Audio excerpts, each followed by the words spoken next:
The news. So let's focus on this story now. The Passenger Rail Agency of South Africa, Prasa, is reportedly operating without risk insurance cover on its assets in parts of the Western Cape and Pretoria. According to the Daily Maverick, Prasa's insurer is refusing to provide cover due to the rail operator's failure to implement risk mitigation measures. Well, to tell us more about this is Skonati Machancha from the Daily Maverick's investigative unit, Skopje. He's been following this story for Skonati. Good morning and welcome to ENCA. Thank you very much. This is a serious state of affairs, considering that if you're not insured, how do you then recover? How do you then restore? And how do you then compensate commuters as well? It's a total calamity. There's just no way a business as big as Prasa should be operating without insurance. But hey, that's been the case since the 1st of April 2019. And from your investigation, as you were putting this report together, what has Prasa had to say for itself? Why? Prasa gave a very misleading statement, a deliberate lie, to say we are in a process to actually an insurance risk review, which by the end of October will be finalized, and therefore we will have insurance in place. But the truth about that is that they are talking about the coming financial year, 2020-2021, which will start on the 1st of April 2020. A similar process should have been run so that insurance could kick in the 1st of April to cover the assets for this financial year. And for that to have happened, Prasa should have implemented these risk mitigation measures, which they haven't. Yes, so in the discussions with their insurer, Emerald Africa, which is a subsidiary of Santam, Emerald said, you need to fix X, Y, Z. Things like even putting fire extinguishers in power stations and making sure that there is security, the assets are protected in train stations and depots. And indeed, they had to put those mitigating measures on the trains themselves. And they have failed to do that over the past 6 months. And Prasa and the Emeralds then said, no, thank you very much, goodbye. And currently then Prasa's fleet in the Western Cape and parts of Pretoria very and much other exposed. parts of the country, indeed. Not only, it's not limited to those two. Yes, and other parts of the country. Indeed. Now, leadership issues at Prasa, we've seen there, got an interim CEO. Fikile Mbalula is a new transport minister. I mean, shouldn't he be intervening more strongly and getting that ship stable so that managers can just get on and do the job? That's exactly the problem. Since 2015, Prasa has not had a permanent chief executive officer, and it has gone through 6.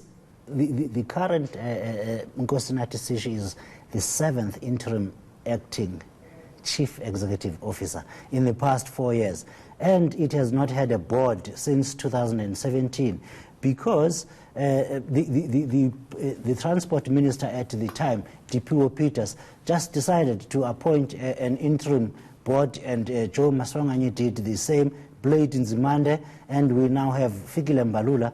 They have, so all the instability comes from the very top, from the government. This whole thing, the problem lies in the politics. So this insurance issue is like a one symptom of a failing enterprise. The enterprise has really been in decline in the past 10 years, and this is just one of the issues. Prasa is operating only with 1/3 of capacity in terms of the leadership, the executive committee. Forget the board, which is interim.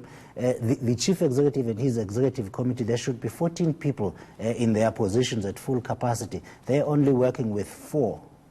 Now, the Transport Ministry, have they had anything to say as you are preparing this report? That has the Fikile Mbalula's new team had anything to say? They have said absolutely nothing in about 300 words, saying the minister is busy in a process to appoint a board. That process has been in place for the past 2 years. The current board, this interim board, their term will expire at the end of September. But there is no reason why we should wait for that time. The organization is on its knees, customers are fleeing, and these are poor people who actually pay upfront for their fees and cannot exactly afford the alternatives. I mean, the cover is needed for assets which I'm sure are worth billions, because, definitely. I mean, a train is not cheap. then let's just say, in addition, or amongst these assets, Prasa has just bought two new trains and deployed them in the Western Cape. Each of those trains has cost 146 million rands, and they are today running without insurance. Should the angry commuters who have been receiving very, very terrible service get angry and do what they have been doing over the years, set fire to the trains, that's it, 146 million rands gone down the drain. The assets in question here, it's north of 3 billion rand. And there's no cover. There's absolutely no insurance cover for them. Prasa has failed to implement measures that will make it worthwhile for the insurer to take the risk. It's a sad state of affairs. I mean, this is really reckless behavior by a leadership of any organization when you've got assets that cost the taxpayer so much and you're not covering them, because we do know they get attacked. So Prasa is a national asset.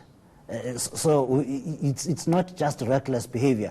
This is really, I would say, treason at the extreme. If you put Prasa at risk in that manner, it transports 2.5 million people every day. It's the cheapest form of transport, and it's the only form of transport available to the working class community. The people, for example, who will be coming to work in this office as cleaners and other admin staff, they cannot exactly afford alternative means of transport, and Prasa has failed. Nationally, on average, only 40% of trains leave and depart on time, scheduled trains. Now, think about this. Out of 100 trains that are set to be leaving their stations, only 40 leave or arrive on time.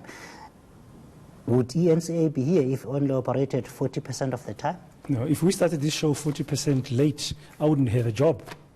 It's Konati Machancha from Daily Maverick.